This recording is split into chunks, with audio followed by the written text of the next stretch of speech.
Second quarter, all Steelers early. James Washington, the run after catch. Yeah, G, the Pittsburgh Steelers wide receivers, they're some of the best in the business with run after catch. All Ben has to do is get the ball in their hands. They know exactly what to do with it. 14-0 Pittsburgh. Meanwhile, from the comeback player of the year, Alex Smith, that's the last thing we want to see, bleeding profusely after being cleated. It's the other leg to be cleared. Now, critical moment. Final seconds of the first half with the clock ticking down. Alex Smith getting sacked on a third down play. No timeouts left. They're trying to run the field goal team out, but the clock is going to be stopped by the officials, and this may have been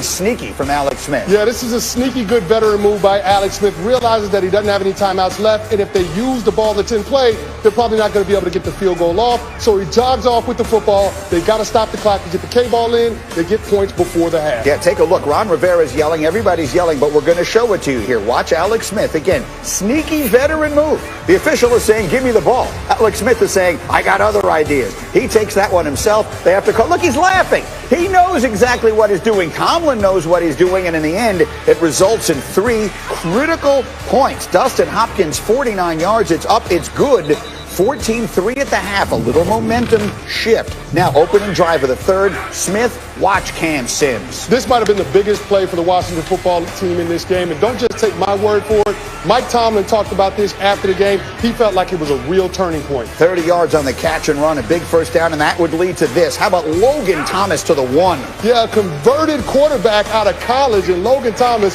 with some great hands, being able to get it down to the 1. He's really turned into a professional tight end. They would punch it in from there. So 14-10 Steelers. Fourth quarter, it's 17-10. It's Smith. It's Thomas. Oh, he's so wide open. We're all tied. Yeah, that's a busted coverage right there, but don't fault the Washington football team. Alex Smith just taking advantage of the miscues by the Steelers. So we're all even. Now, the Steelers have a 4th and 1 on the 28. Their kicker, Chris Boswell, is out. The rookie, Matt Wright, is there. And so Mike Tomlin elects to go for it. The throw is to Anthony McFarland. There's a miscue there, and the Washington football team takes over on downs, and that leads to this. How about this catch? This is a big-time catch right here by Cam Sims. Being able to survive the ground, one-handed grab, pressure situation. Can't do it any better than that. That's a big first down. Later in the drive, Dustin Hopkins from 45 away. At first it looks it's going to hook, but then it hangs, and it's good. So Washington up 20-17. But Mike Tomlin had used his timeouts well. They were going to have plenty of time, but there's no time when this happens. Another deflection. Yeah, that's the story of the game. The Washington football team's defensive line being able to get their hands in passing lanes. 4 batted passes from that group. 3 from Montez Sweat alone. There will be no perfect season. Washington wins. In spite of some of the decisions I made today, you know, they played their asses off. You know, then this really does rank up there. You know, the Pittsburgh Steelers, that's one of the storied franchises as well in this league. So to come in and win, you know, that was big for our guys. I'm real proud of them. Different points along the journey, you get a chance to learn about yourself, who you are, what you're made of, individually and collectively. And it takes the journey to reveal that. And so, you know, we're faced with a loss now, so we'll get an opportunity to smile in the face of it. Again, anytime anything bad happens in my life, I want Mike Tomlin explaining to me the positive side of it. But so let's look at this, Jeff. So many different directions. What is your number one takeaway from last night's game?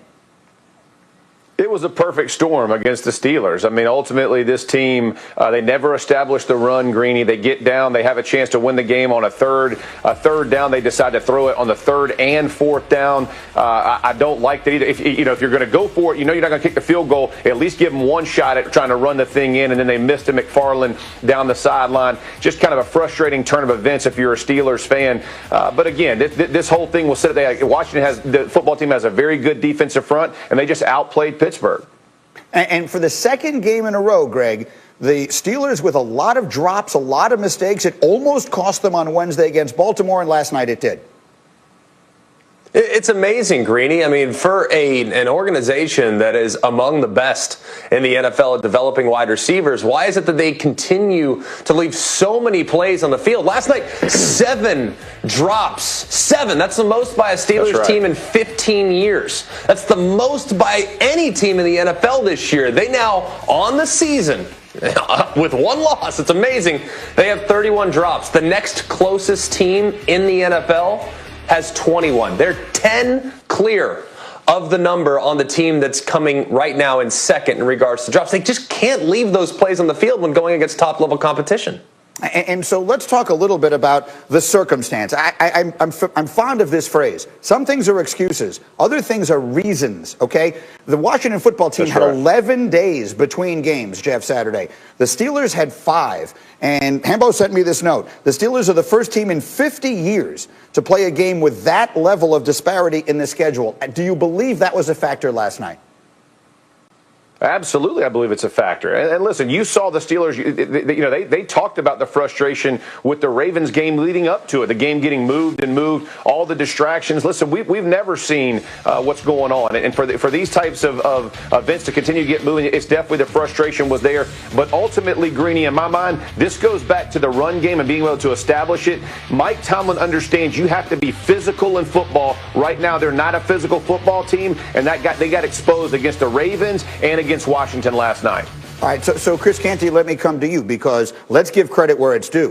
We said this a couple of weeks ago when we were trying to figure out who in the NFC East was really good. There's one unit, if you will, in that division that is clearly special, and that is the front seven in Washington, and they won that game last night. Yeah, and we knew Washington's front seven would be good coming into the season just based on the draft capital that they put in that unit. But last night, in that ball game, they absolutely dominated the front of the Pittsburgh Steelers. The offensive line could not get any movement at the line of scrimmage, and you saw it in that second quarter goal line stand that they had. The Pittsburgh Steelers had 6 cracks at it, including 4 runs by Benny Snell. They still weren't able to punch it in, and you saw the physicality right there. That group was able to keep that game close for the Washington football team. Their offense couldn't get right. They were 0 for 8 on third downs in the first half, but they were able to do just enough to make sure that they kept it within reach, and then that offense clicked in the second half. So a little later in this hour, we're going to get deeply into what this means for Washington and the NFC East race. But let me just ask this simply to you, Jeff Saturday.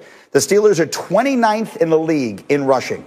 Last night, it appeared they didn't even want to bother to try. Do you believe they can win the Super Bowl that way? No. You listen, they're going to have to they don't have to be a top 10 rushing team, but they have to be able to establish the run. And even, Chris just brought up a great point on the goal line early in the game. At some point, you got to give Roethlisberger the chance to run that thing in a QB sneak. I don't care if it's a design run in the back. But backing them up 5 yards and trying to do RPOs. Listen, teams play against it. They script it. They've all seen it in college. At some point, it's got to be the guy in front of me. I got to dominate him. And right now, the Steelers aren't even giving themselves the opportunity, because they're never even attempting it, which is just ridiculous in my opinion. I think at some point, Tomlin understands he's got to get back to physical football. That's got to be the onus coming up for this Buffalo Bill week. To be clear, they have played the last 2 games without James Conner, who's on the COVID list. But still, Greg, final thought on that Steeler offense. Do they look ready for prime time? And prime time obviously means January.